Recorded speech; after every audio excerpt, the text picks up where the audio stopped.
Guys, it's your girl Olmi, and for today's video, this is another story of Ella Diaries. So, let's go! For today's mini vlog, ito nga pala yung araw na nakifiesta tayo sa Malilipot, guys. And yes, it's the usual fiesta na pinupuntahan namin yearly sa tita ni Jame. Bali, matagal nga pala tayong napagbuksan dyan ng gate, guys. So, para na kaming mga kambing na nakabilad sa araw. Ay, pabayaan na lang nga. So, inantay nga pala namin dyan si Shana and si Bale. Kasi nga, nauna kami nila Peng. And binigyan na rin natin sila ng keychain from Baguio City. So, nung makompleto na nga kami, guys, ay kumain na rin naman kami. Kasi anong oras na yan? Pasmado na ang mga first son. Appreciation post na nga rin pala sa tita ni Yam kasi taon-taon na talaga kami dito guest guys na para bang mga pamangkin din kami.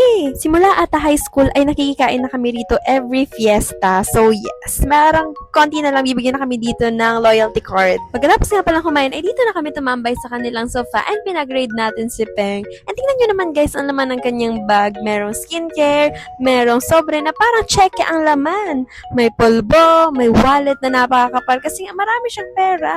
So, kung mangungutang kayo guys, i-PM nyo na lang. Ilalagay ko ang kanyang Facebook account dyan. Basta ibalik lang daw sa katapusan. Yes po, opo. Na para bang bored na bored yan talaga siya.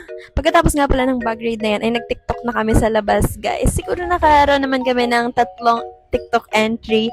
And si Peng ang nag-aya ha, hindi tayo namilit for today's video. Ilang oras nga rin pala yung tinagal natin doon. And around 4 something ata ang mga oras na to. And pauwi na kami kasi dadaan pa kami sa LCC para mag-shopping. Ililibre daw kami ni Ta. Charot. Na para bang nagkaroon talaga si tita ng instant 5 kids. May plus 5 yan siya. Pagdating nga pala namin dito sa LCC ay namili na si Ta.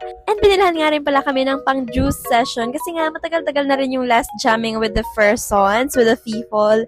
At kakagraduate lang ni Yam. So, celebration na rin naman to, guys. Pero grabe, sa totoo lang, napaka-sponty naman ang celebration na to. Tingnan nyo naman talaga ang aming mayordoma. Yan siya ang magbabayad ng aming pinagbilhan at ang nanlibre for today's video. Sa totoo lang, ay sinusulit lang talaga namin, guys, yung mga araw na available pa kami sa isa't isa. Kasi nga, pag nagtrabaho na ang mga taong to, ay hindi na, mahirap na itong mahagilap yan sila, guys. Dahil si Boy nga na pala ang kasama nating one and only baby boy, ay napilitan yan siyang magdala nitong box na pinag-groceryhan nita. Pero hayaan na natin kasi bihira lang naman magamit ang kanyang mga mask kill. Dahil anong oras na rin naman yan guys, at parang uulan ay sumakay na kami dito sa Egypt kahit standing. So yan ang mga itsura ng mga tao dyan.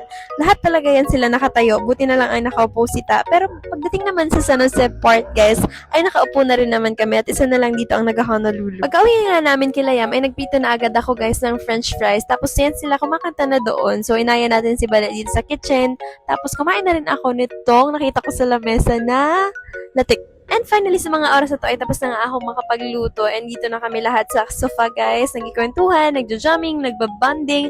At maya-maya pa nga, nung naka-juice na sila, ay ang gulo-gulo na ng mga taong to. Ang overall rating sa jam session na to, guys, ay 7 out of 10. Kasi ang daming nangyayari. Nag-brown out pa nga, guys. Yes. Umulan, nag-brown out, may tinaguan na ng phone. Tapos meron ng dinaya kami kasi ayaw niya ng jamin. Na para bang hindi talaga yan siya ang nag-aya na iinom daw. Pero syempre, hindi tayo papayag na madadaya tayo. Kaya pinagsilbihan natin siya kahit lawag sa ating kalooban. Charot. Anyway, yun lang naman ang ganap sa jam session na to guys. Pagkatapos nga mag-juice, ay kumain na kami ng dinner kasi pinakain pa kami ni Ta. So, yun lang naman ang ganap sa mini vlog na to guys. Thank you for watching. Hanggang sa muli. Bye-bye!